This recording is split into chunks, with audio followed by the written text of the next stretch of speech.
Greetings and welcome to today's webinar with several members of the U.S. Ukraine Foundation's Friends of Ukraine Network, FOUN. I'm Bob McConnell, co-founder of the U.S. Ukraine Foundation. I doubt introductions for our panelists today really are necessary. They are very well known and have appeared on our webinars many times. But for any new viewers with us today, Phil Breedlove. Phil is a retired four-star general in the United States Air Force who served as commander of U.S. European Command as well as being the 17th Supreme Allied Commander Europe of NATO's Allied Command Operations from May 2013 until May 4 of 2016. Phil now teaches at the Sam Nunn School for International Affairs at Georgia Tech and is a member of FOUN's National Security Task Force. Ian Brzezinski. Ian served as Deputy Assistant Secretary of Defense for Europe and NATO policy under President George W. Bush. He now heads the Brzezinski Group and is a member of the Strategic Advisors Group for the Atlantic Council, as well as being a member of FOUN's National Security Task Force. John Herbst, Ambassador for 31 years of foreign service career, included being U.S. Ambassador to Uzbekistan and then to Ukraine. John is now the Senior Director of the Atlantic Council's Eurasia Center and Chairman of FOUN's National Security Task Force. Questions from the audience are welcome in the chat link, and I will try to get them as time allows. Okay, the announcement for this webinar says post-NATO Summit and more. Well, there's been a lot happening since the summit ended July 8th, and we'll get to those things. But first, let us take a quick look at the summit itself. Ian, with focus on our interest in Ukraine, how do you size up the Ankara Summit? Well, Robert, I'd kind of sum it up as an event in which Europe stood up and the United States took a couple of steps back when it comes down to commitment to Euro-Atlantic security. And this does have a direct relevance to Ukraine. My kind of three takeaways from this summit is that, as I said, the Europeans stood up. The Europeans and our Canadian allies demonstrated really serious commitment to building long overdue military capability. They really used the summit to kind of highlight progress they've been making in fulfilling the Hague Summit commitments from last year. That's a commitment to spend 5% equivalent of GDP on hardcore defense and defense-related investments. You know, in fact, just over 2025, and if you include this year and project the end of this year, increased European and Canadian defense spending will add another $258 billion in new defense spending to the alliance. The summit highlighted some $50 to $60 billion in defense deals that were signed that will reinforce the armed forces of NATO, particularly European armed forces. They signed up to buy new drones, forward the development of a satellite constellation network, P-8s. They stood up or drove forward two new kind of financing instruments, the Defense and Security Resilience Bank by 10 nations, the Multilateral Defense Mechanism by another 4 nations. And then there were deals to produce U.S. military kit in Europe, including Stinger air defense systems, missiles, AMRAAMs, ATACMS, Enderos Barracuda will be produced in Poland. So the Europeans really demonstrated they're serious about building their defense capabilities. Second, the European allies also demonstrated they're serious about supporting Ukraine. They committed $70 billion in security assistance to Ukraine this year, and then also in 2026. They signed multiple drone and counter-drone agreements. So that's really, really important. That's an important financial security boost to Ukraine. And yes, it's true, Trump had a positive meeting with Zelensky. That was notable. but I don't think it really yielded any real tangible shift or was complemented by a tangible shift in U.S. policy and support to Ukraine. And then the third element was as the United States stepped up, I really felt this was a summit that marked the United States stepping back when it comes down to its commitment to NATO. Look, when Trump landed, he said the only reason why he was going to be there was because of not NATO, but because of his friendship with Erdogan, Turkey's prime minister. He reiterated desire to assert U.S. control over Greenland. He criticized allies for not supporting Epic Fury, his war on Iran. He blasted them on burden sharing.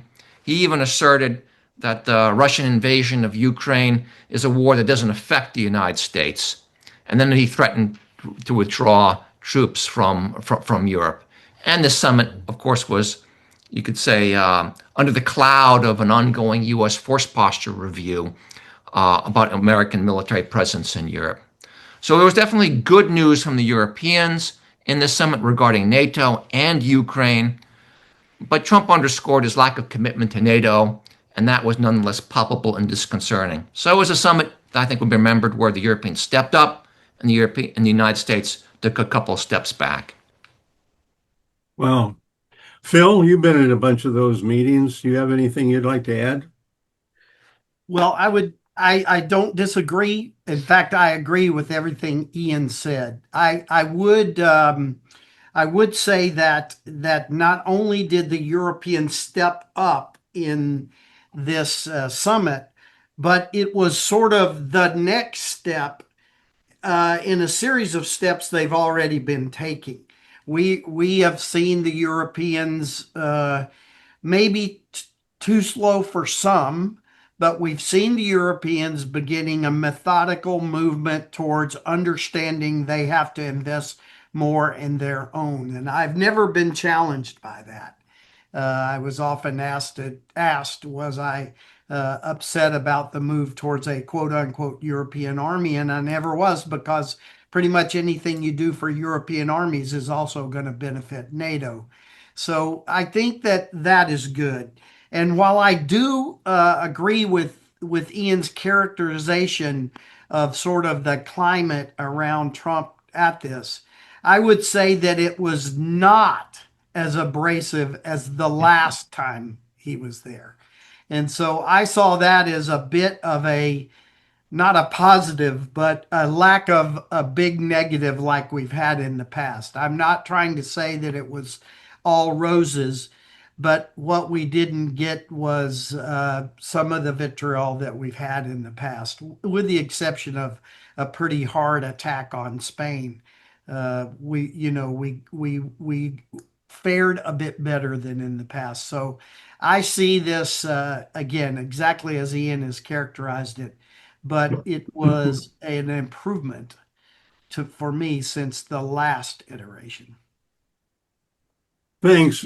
John, add anything else you'd like to say about the summit, but then please give us your thoughts about the ongoing leadership shakeup in Kiev that triggered civil society's demonstrations starting on the 15th. Okay. I'm a little bit more upbeat about the summit overall than Ian. It's true that Trump, when he arrived, was breathing fire about our NATO allies, which was very similar to Trump arriving at the summit in 2025. But the fear that somehow he was going to weaken the American commitment to the alliance or to Article 5 never emerged, which is also the same pattern as last year. Although I do believe that the fulminations against our allies does undermine the alliance. But I would also add that I'm a little bit more positive about the Zelensky-Trump meeting in Ankara. It was a cordial meeting, and the let's say less than accurate Trump statement as he arrived in Ankara about the U.S. not having any real interest in Ukraine was the equivalent in the Ukrainian context as those, let's say, not very well considered statements about NATO as he arrived. But the meeting they had was cordial. Trump offered Zelensky a real, I wouldn't call it a concession because it's very much in American interests, a real new arrangement regarding the licensing of production of Patriot interceptors in Ukraine. And what's more, the administration moved quickly to get, I think it's Boeing's agreement, since Boeing intellectual property is involved, a few days later.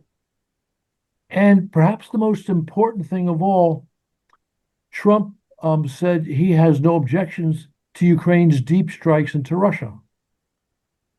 And you can be sure that when Putin called Trump on July 4, not very long before the summit, he was trying to make sure no steps were taken, not just in NATO, but in the relationship with Ukraine, that would weaken Putin's prosecution of the war.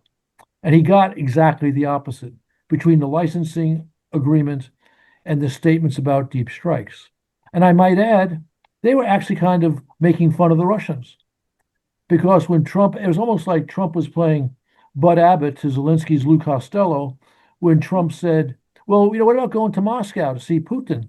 Right? And Zelensky said, well, I'm not so sure I can do that. It's kind of hard, dangerous. There are all those Ukrainian drones. They both started laughing. And you can be sure that this was all noted in Moscow. The war bloggers were going bananas over this. And of course, the Kremlin was not saying anything, but you can be sure they weren't too happy. They weren't happy at all. Okay, so that's Ankara. As for the changes in Ukraine, let's make this clear. And I think it's actually a lot of people who follow Ukraine closely understand what I'm about to say. Zelensky has been an extraordinary and even historic wartime leader. But his skills at Ukrainian domestic politics are not of the highest order.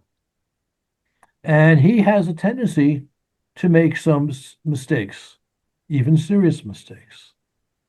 The dismissal of Fedorov was a political mistake with important geopolitical consequences. I used to say until about 2 months ago that Ukraine would never lose this war as long as Western support remained substantial, but it would take years for them to actually win it. As a result of the extraordinary changes, developments in Ukraine's defense tech industry, the application of tactics on the battlefield and into Russia of these tech innovations, I think we'll probably see an end to this war within 2 years. Hopefully shorter than 2 years from now. But if what we're seeing over the past 4 months continues, Putin's days are numbered. Okay. Fedorov, more than anyone else in the entire world, is responsible for this. His removal had only a little bit to do with the war, or maybe more than a little bit, but not principally about the war. The proximate relationship to the war in his firing was his very clear disputes with Syrskyi, who was the top general until a few days ago. And in those disputes, as best I can tell, Fedorov was not entirely, let's say 98% right. Of course, Syrskyi has been slow to adapt to the drone defense tech changes in Ukraine's war effort, which is all the reason why Ukraine now has Putin on the defensive. But there are other reasons as well. One of the very important things Fedorov was doing at the MOD was making sure that the scarce Ukrainian defense hryvnia, or dollar, was being spent on the very best equipment available. Unfortunately, there are insiders in Ukraine, this has not disappeared, who are able to exercise influence on procurement decisions to their benefit. And they were not happy with Fedorov, the reformer, whose reforms on this issue hurt their commercial interests. And so these are folks with that motivation, as well as Sirski with his motivation, were keen to get Zelensky to remove Fyodorov. And the third thing, which I believe actors who were acting in the best interest of Ukraine, they used the fact that Fyodorov is very popular in Ukraine. He's showing up in the polls, so he's a possible political rival to Zelensky. And I think these three things explain the boneheaded decision to remove Fyodorov. Now, that was boneheaded not just because it was a mistake geopolitically, which is my principal concern, I think the concern of all of us on this webinar, but it was a boneheaded mistake politically. Because, as Kuchma used to say, Ukraine is not Russia, something Putin to this day does not understand. And in Russia, people may not like the policy, but they are mum because it's a harsh, repressive regime. In Ukraine, they don't like the policy, they go out into the streets.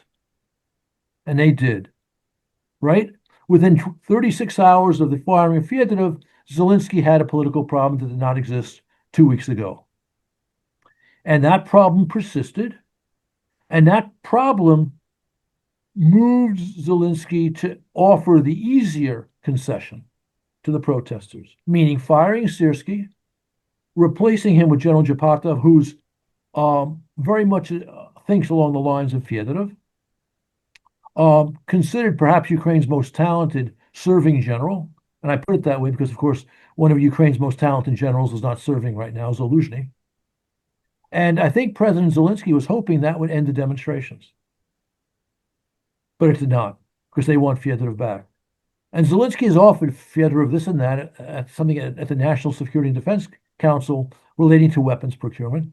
But Fyodorov seems to want to go back to Ministry of Defense. And if Fyodorov insists on this and the protests continue, I think this will probably force Zelensky's hand and bring Fyodorov back. Probably, not certainly. So that's currently the situation.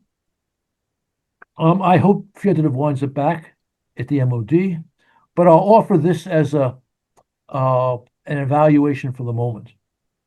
Ukraine is, despite Fyodorov's removal, at the moment in a better place than it was on the war than 2 weeks ago, because the change in the chief command. Now, Sirski was competent. He deserves credit for the stuff he's done. But the new guy is going to be implementing the same policy that Fyodorov has been pushing. So there's no pushback on the sensible approach. In fact, for that matter, Hamada, who's been named the interim Minister of Defense, is a smart guy and a competent guy. And I think he would continue those policies. And so overall, Ukraine's in a better position, but they still need Fyodorov back in the government because Fyodorov is opening doors in the West. Fyodorov is the guy who got Starlinks turned on for Ukraine and turned off for Russia. Fyodorov is the guy who all the defense officials in the West want to deal with and whose presence reassures Western drone producers and defense industries that Ukraine's the place they want to be. So I hope that happens, but even if it doesn't, Ukraine is not worse off as a result of all these changes. Well, thank you, John. Ian. Actually, can I just say one more thing? Again, yeah.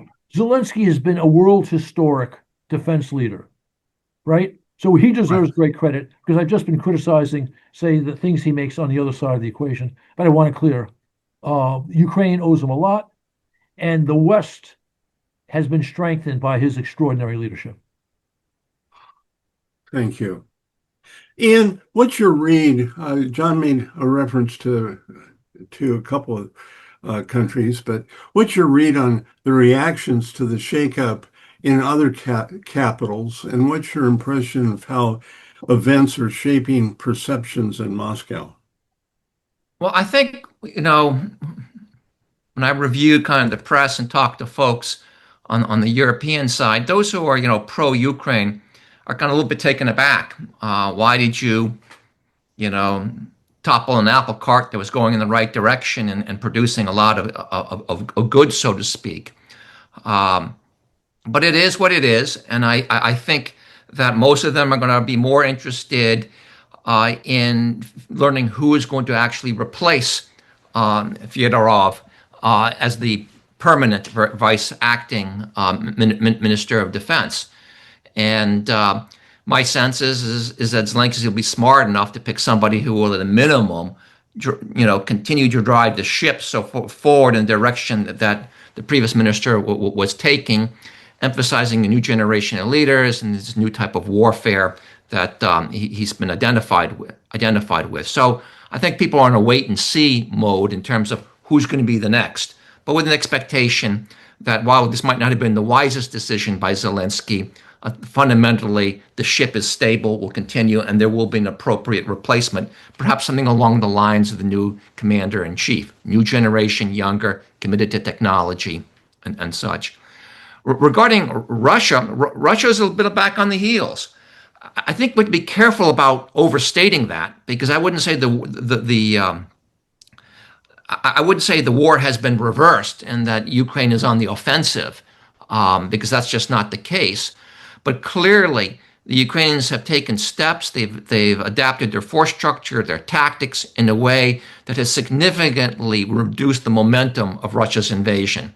Russia, it's questionable it's even gaining more territory. They may actually be losing more territory. We're talking about small amounts now, which is very different from a year and a half ago. The casualties that the Russians are suffering continue to be extraordinarily high. It's just criminal what Putin is subjecting his next generation to in the battlefield. And that's testimony of the effectiveness of the Ukrainian warfighting machine.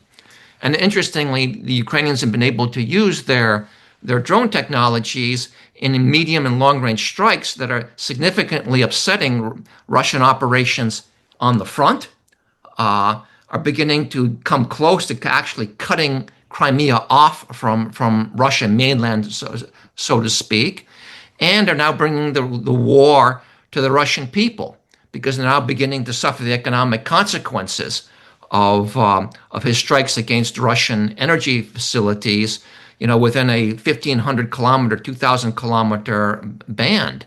And that is significant, not only because of the political effect, but because of the effect it has on the Russian war machine, because of depleting resources that can finance that war machine. And that is very, very positive. And John led a very interesting discussion yesterday, and it was off the record, so I don't want to say who said it, but someone put up a really interesting thought that, in the last several winters, the winter and the freezing temperatures of the winters in that part of the world has been a tool of Russian strategy, an advantage the Russians have been using. The Russians may end up finding themselves in December in the reverse situation, in which Ukraine's ability to really start systematically destroying Russian infrastructure could make the winter pretty harsh for a lot of Russians. And that will not be good for, quote unquote, Putin's political situation and the momentum of his war. If I could just jump on a couple of things here. One, I want to agree drastically with both of my colleagues here on a couple of points. First of all, General Drapati, the new chief. Yes, Syrskyi was good, but this guy, I believe, is really good. And he's got a lot more support in the troops. And his approach to fighting this war is well aligned with the direction that Ukraine is taking now. And I think he's a big part of the thinking that went into that. And to jump on Ian's bandwagon, I think it's important to look at the difference in the way Russia has been attacking Ukraine for years now. And really, in a counter-value war, they are attacking the populace and trying to separate, in my opinion, trying to separate the populace from their leaders, and they're largely failing. And what they are seen as is brutal and indiscriminate, and the way they attack is actually hardening many Ukrainians to what they're doing. On the other side, I cannot compliment more the tact that Ukraine, now that it has this not only capability, but a certain amount of capacity, which has surprised people, Ukraine is taking a very focused set of attacks into Russia that are affecting not only the war machine, but the Russian people feel the war coming to them. I think it is brilliant, beyond brilliant, what Ukraine has done to the commercial sector, the Amazon of Russia, and taking this away from the people, because now people all across Russia are feeling they can't do what they've always done commercially here. And they see that Ukraine is changing their lives. The long lines at the gas stations, I can't buy anything from Amazon anymore, etc., etc., etc. These, I think, are brilliant strokes by the Ukrainians. And I don't want to self-aggrandize, but there were some of us years ago that said if we had given Ukraine the ability to strike long precisely, that we could turn around Crimea without a land invasion. And people in the last administration and people in this administration poo-pooed those thoughts because they simply do not understand this war. And so what we're seeing now is Ukraine is taking the war to Crimea. And I believe John is right.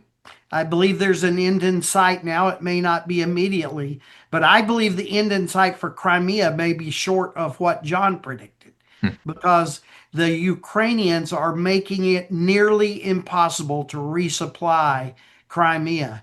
And as all of those Russians who move there to live in the lap of luxury can't even now get internet or power, they can't get gas to even drive their car home, things are going to get really ugly in Crimea.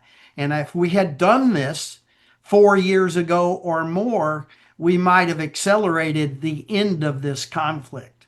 But we did not have the foresight, no matter how many advised that this was a capability we held. Bill, your description of how things should get bad and could get truly disastrous for Putin in Crimea, shorter than 2 years, is one of the reasons why I say this thing could end in 2 years or shorter, because that's the sort of event that could produce an end to the war in Russia. Either because Putin finally wises up, which I think is probably not going to happen, or others wise up for Russia, meaning shunting Putin to And the we have side. been saying for years too that if Putin loses Crimea, that could be the Yeah, block that comes out from under him. right, exactly, exactly. Well, I was when Phil spoke up, I was about ready to ask him about what he's just talked about. But I also want to say, with what's going on, going back to the changes in Kiev, do you see I mean, it's just a matter of days. It's all this demonstrations and so forth are going on, but there's been a shuffling at the very top. Do you see any differences taking place during that time on the battlefield? It seems like the Sea of Azov is becoming a ship graveyard, and whether the disagreements are taking place in Kiev or not. Do you see any changes because of the shuffling that have taken place on the battlefield, Phil? So I first of all, it's out of my league, and I think John and Ian have covered the political piece. I think they've nailed it. Okay, but I do believe that through these changes, the Ukrainians started a new approach to this war. I would say as many as 10 months ago when they began this what I call very surgical attack. And I think they held back a little bit their capacity to attack, to have impact. And now they're in the middle of having impact.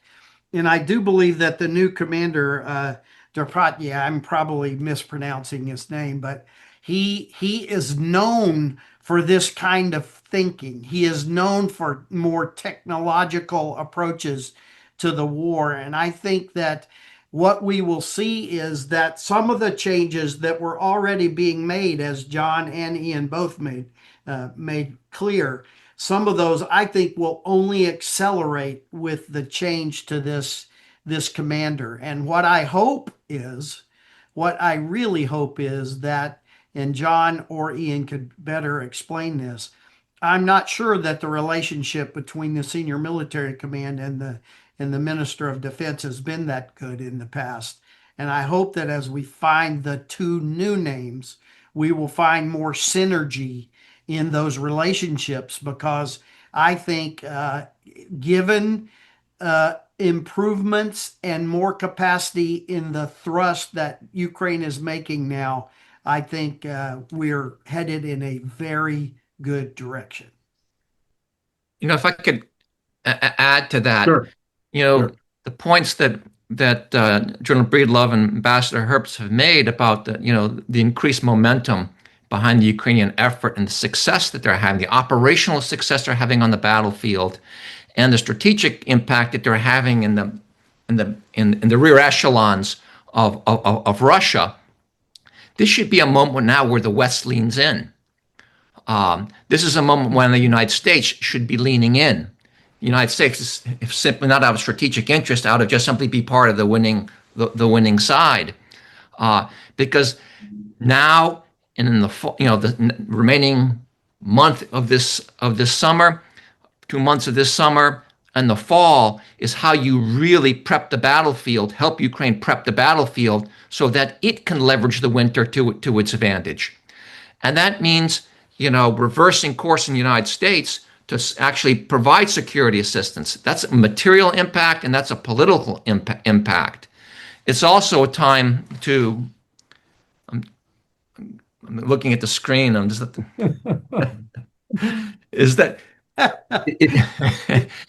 is a time to really start stepping up the sanctions on Russia, be it through the passage of the Russia sanctions bill that's pending on Capitol Hill.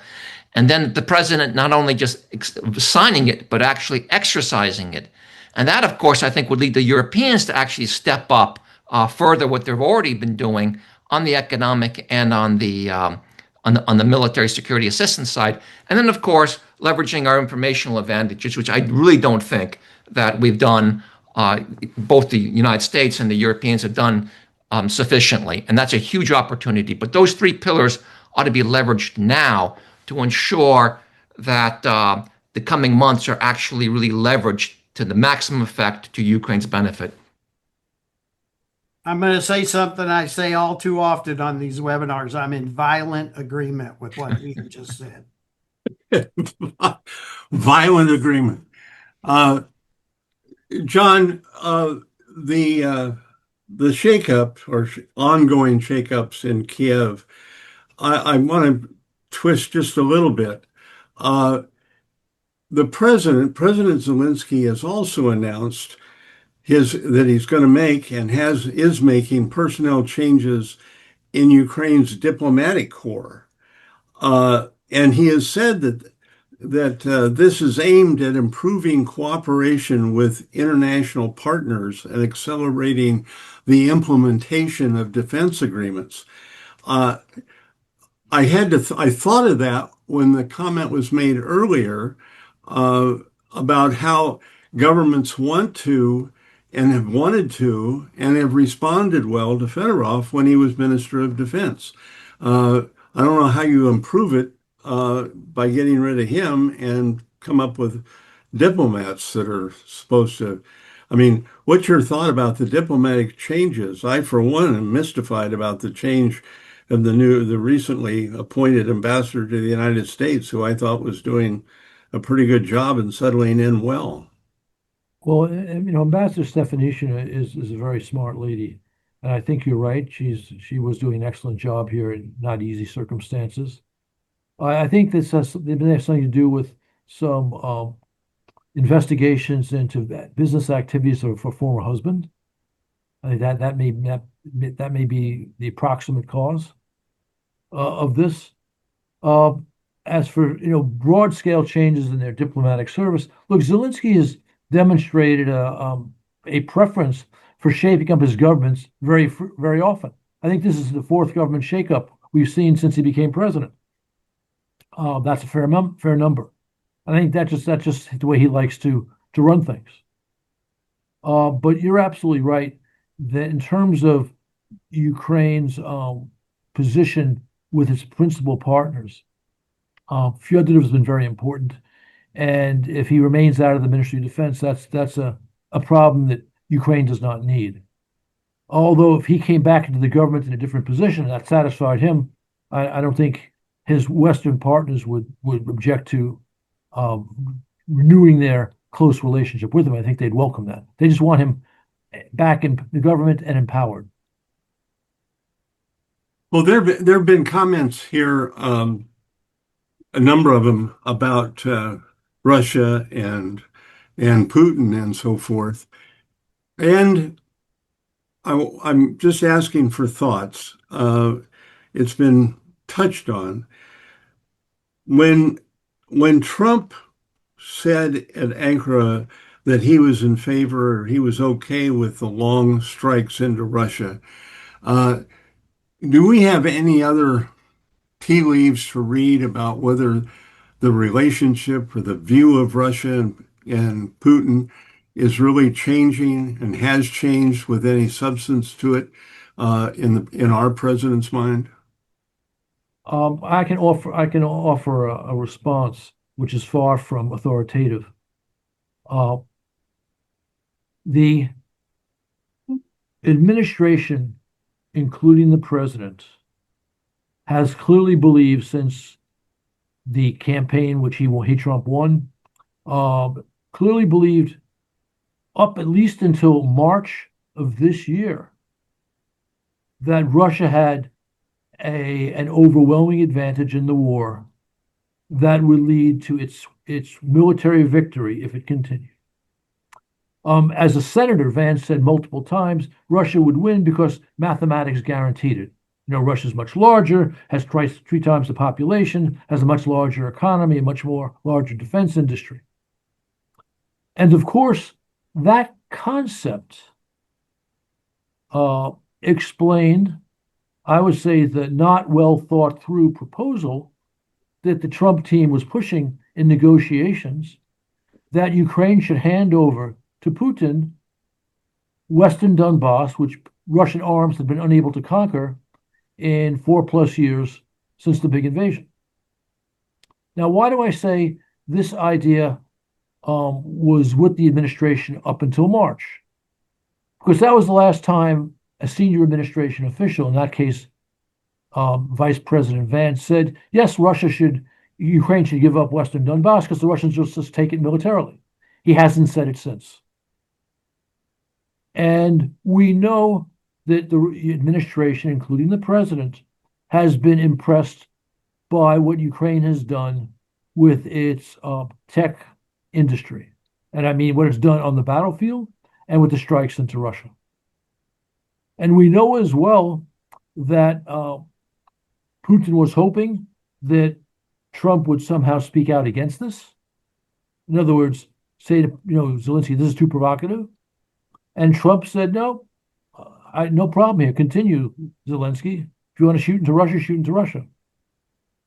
So that's why I think that and I think this is one of the reasons why that meeting in Ankara was positive, and why Trump agreed relatively quickly to the deal on licensing for Patriot interceptors. Trump likes winners, and Zelensky looks like a winner. And actually, just one more anecdote or one more piece of evidence regarding Trump-like winners.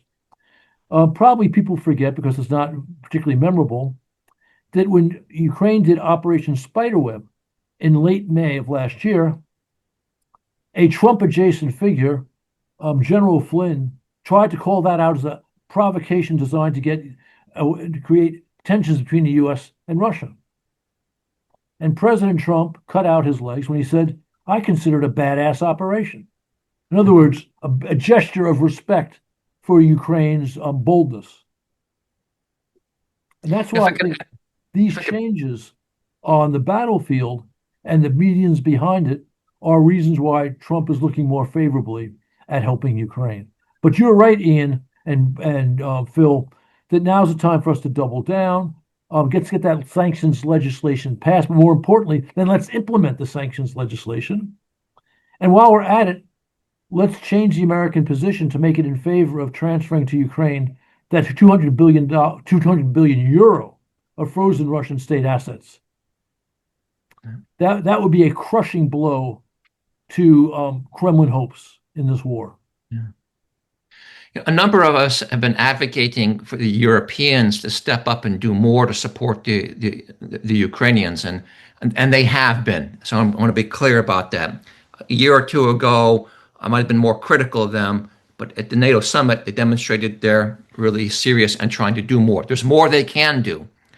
And one of the reasons why they should do more is because that is the most effective way to convince the Trump administration to change its perspective on Ukraine and to step up to reverse course in supporting Ukraine instead of stopping the flow of U.S. security assistance, reanimating it. Instead of being passive on economic sanctions, as it largely has been, really stepping up and exercising some of the economic leverage that we had. Because as John put it, is the most effective way to probably change Trump's perspective is to really make it clear to the administration that Ukraine is on a winning path.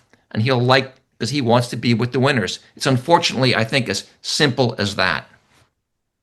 I would also add, it's subtle, but we're beginning to see the United States and entities in the United States enter into long-term contracts with Ukrainians. And that is always a predecessor or a part of this president's sort of approach to a country. And so for me, the fact that we see drone technology, possibly air interceptor technologies and things that are now going to be moving back and forth inside of companies and industrial capacity being built in the United States, I think these are all a sign that the White House is subtly moving positions on their expected long-term engagement. One thing to watch going forward in terms of European support increasing will be an exercise Poland will be hosting sometime in the fall. I don't know if it's been scheduled yet, but there's a coalition of the willing that has been talking about and doing initial planning on a sort of a deterrent force that would go into Ukraine once there's a peace to reinforce the Ukrainian posture so that a war like this never starts again. They're going to have their first exercise. It seems that the French and the UK are going to be there. I don't know if others are going to join. But the magnitude and the intensity of that exercise will be an important signal of European commitment. So I'm going to be watching that closely. You said that would be in Poland? That'll be in Poland sometime in the fall. And this current spat between Poland and Ukraine won't affect it? I think, and I'm emphasizing think, maybe praying that we're over the hump of this. Because I think sounder minds in Poland are beginning to prevail, recognizing that, relitigating the often complicated history that exists between the countries, all the countries of Europe, but particularly in Central Europe, is serving no one except Putin. And so I think we're over that. But there's an election coming up in Poland. The Russians are certainly doing what they can in terms of spreading disinformation to animate animus between Poland and Ukraine. So it's something to watch. But I got my fingers crossed that we're over this hump. Well, let's hope so, because it seemed to be, it was a problem. It has been a problem here recently, and it seemed like one, as you put it, that doesn't serve anybody but Putin. You talked about, Phil, and you talked about the businesses going back into Ukraine. It reminds me that, when the Soviet Union fell apart, we unwisely, in my mind, basically declared that Russia was now open for business and so forth. And American and Western companies that never would have gone into the Soviet Union all rushed into that big marketplace. And then when Putin invaded Ukraine in 2014 and a few sanctions started being put on and so forth, the lobbying registration desk in the United States Capitol sent a very clear message. Fortune 500 companies adding to their list of lobbying issues, fighting against sanctions, and that calmed down over time. But the fact of the matter is, if American business plants itself in and with Ukraine, that will be a major force of U.S. long-term relationships and support for Ukraine, in my view. I, I think it'll have that effect, and we're seeing those contracts as you and Phil and John have talked about. There are these things taking place now, not getting a lot of publicity, but deals on drones and so forth. And if there's a Patriot manufacturing plant, I mean, that's all good, even beyond quote unquote military. So I'm a little bit worried that people are exaggerating the immediacy impact of that Patriot licensing. And one, the licensing hasn't occurred formally. Two, it's going to take time to develop a facility like that. Three, and by time I'm talking a year and a half, maybe 2 years. You know, the Ukrainians are amazing. They may be able to actually do a little bit faster, but I don't see it happening before a year. Three, I would think a facility like that will be very hard to quote unquote disperse. If you've ever been to a Patriot facility, and I have, they're fairly large. I think it would be quite a missile magnet. The Russians would zero in on that. But not to too much go against what John is saying, he makes a good point. The fact that Trump said this is a really positive thing on part of the administration and is reflected perhaps of an emerging or first signs of some rethinking, perhaps in the administration, on what their posture towards Ukraine should be. I think Ian's exactly right there about the timing. But I am enthused because I'm not going to get out there with breaking news or anything, but there is also a new consideration in Europe for a country to be co-producing these missiles. And if and when that's announced, what that means is that we're now in a huge deficit on these missiles. We're using them a lot in the battle with Iran, and we need a road back to this capability broadly. And we in America recognize we need to invest in that capability overseas. And so again, Ian is exactly right about this becoming a target and so forth. It'll have to be protected. But I think again that what I'm saying is these are decisions that are not, trivial, and they are of substance into the future. It's like when you buy an airplane from America, you get a 40-year, relationship with American industry.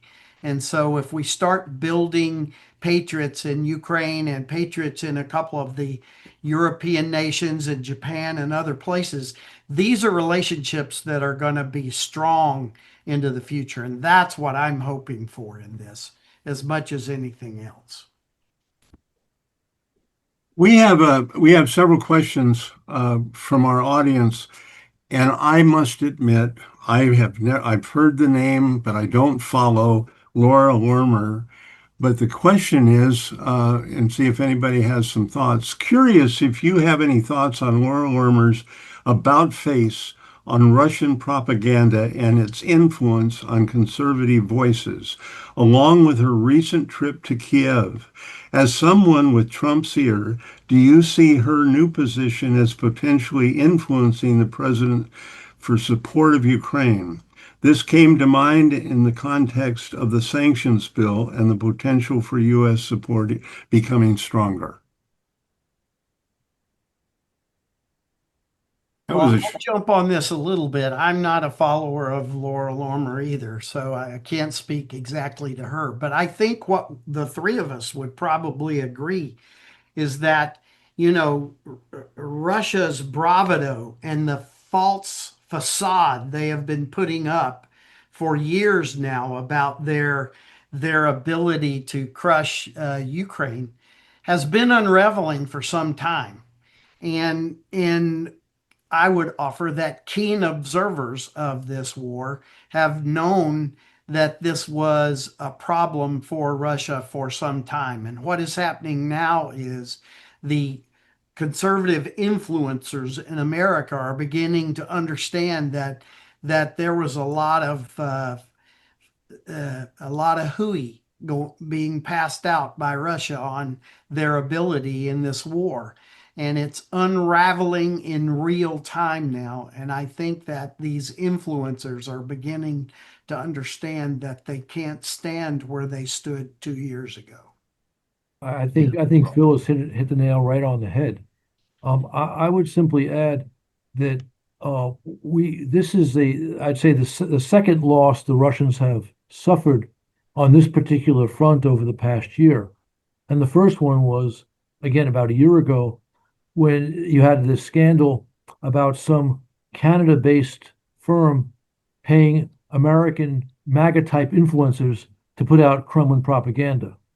And you had, I don't even remember the name because I never paid attention to these jokers, but these are folks who had influence, I mean, who had, reach of at least 150, 200 million thousand people, and some approaching 1 million people. And they had to acknowledge, yeah, they're getting paid essentially from Russian money. And that was deeply embarrassing to them. Although it did not change their point of view. But clearly, this point of view change, I think, is important in Trump world. well, and again, Trump is. It's unlikely that Trump is the only one that wants to be on the winner's side. True that. Ian, we've discussed this before, but let me read this question as it came in, and you can expand on it. From Irene.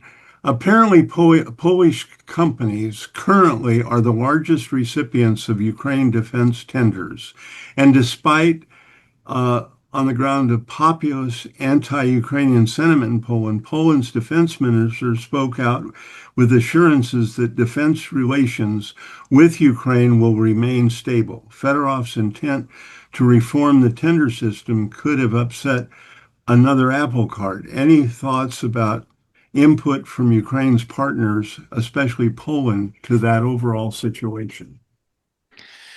Poland's relationship with Ukraine is complex, as reflected in the kind of controversy over the Volyn massacre. But if you want to look at the transatlantic community and identify who has stood among the most steadfast group of transatlantic supporters of Ukraine, it has been the Poles. I mean, they warmly embraced Ukrainian refugees. Those refugees are still there. They're still benefiting from Polish hospitality. The Poles have consistently been some of the most forward-leaning of the allies when it comes down to supporting Ukraine with military assistance, often being held back by the United States, both by the Biden administration and the Trump administration. And when you look at this current state of the relationship, you've got people like Radek Sikorski who've got a leadership role in that, and he's been incredibly supportive, often at his own political risk for Ukraine. Now, as for the proportion of defense contracts Polish firms have been winning in Ukraine, I don't know. I know that there are some Polish firms that have done well, but so have some American firms, German firms, and such. I'm not convinced they're the predominant winner of Ukrainian contracts, but I could be corrected on that. But when you step back and look at the Polish-Ukrainian relationship, cooler heads will prevail because this relationship is of strategic importance to both countries and actually to the transatlantic community as a whole. The two of them constitute almost an important security pillar on NATO's eastern flank because of the magnitude of their economies, the magnitude of their forces, and their seriousness to defense. Thank you. Just on current news, I mean, I mentioned it's all been in the news about Ukraine sinking all the ships in the Sea of Azov, but just in the last 3 days, as I understand it, Russia has shut off the lane that Ukraine has been using now for several years under agreement to get product in and out of Ukraine. And this is right at the time of harvesting. And a few years ago, we had food shortages because the Russians did this. Any comments about this relatively new situation where Russia has shut down that transport lane out of southern Ukraine and the Black Sea? I guess I Phil? get a quick thought, and I'd be interested in how John and Phil respond. I think that this shows that Russia's becoming a little bit desperate. Uh, Most of its strikes, I understand, have been well, its strikes against Odessa and other ports have continued continuously over the course of the war. They really haven't backed off from that, and you can even argue they've escalated that over the last several months. But what's new is over the last several weeks, or several couple of weeks, they've been starting and hitting ships at sea. And I think that's different because now they're willing to take the risk of, killing non-Ukrainians, non-Russians. Indians have suffered hits from this, and that's a real risk to Russia's international standing and puts at jeopardy, it's perhaps its relationship with some of its quote unquote closest friends abroad. So to me, this shows that Russia's being put on the ropes by the Ukrainians. I agree with that.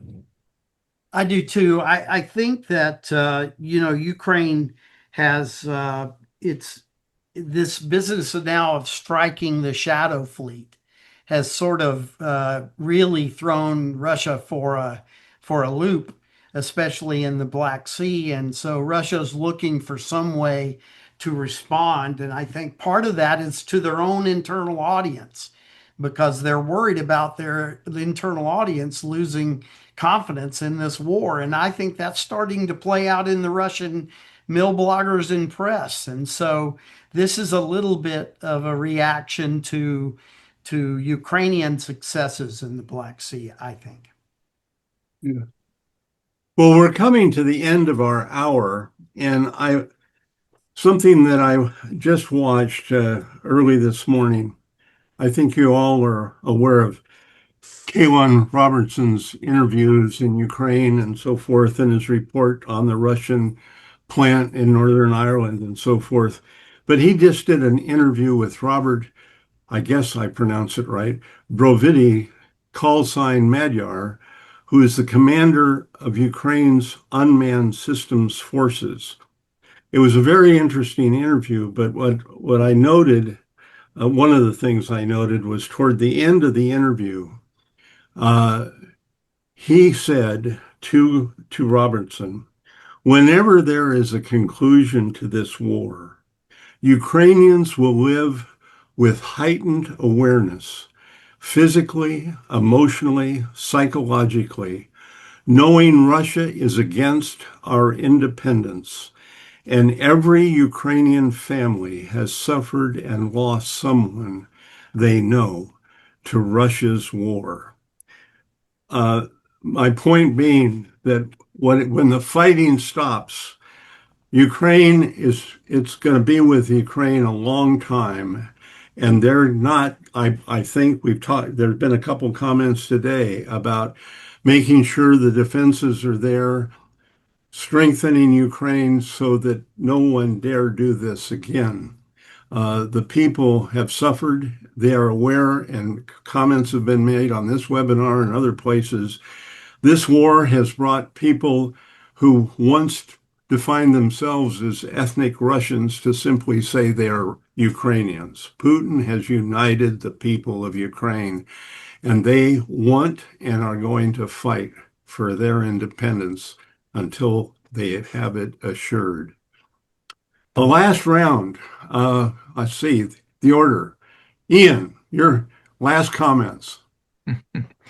We were talking about Major General Drapatis taking the position of the commander-in-chief and how he represents, a new generation. He's 43 years old, I understand.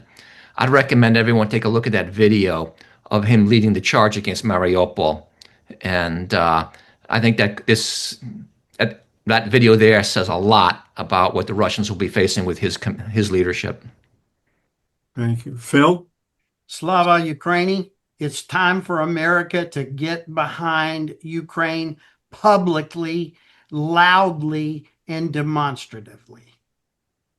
2 points. First, Bob, regarding what you mentioned in your last comment about this interview, there are Russian war bloggers who have made this same point, that this gruesome war, this war crimes filled war, has turned generations of Ukrainians against Russia and is a major, major strategic problem for Moscow in the future.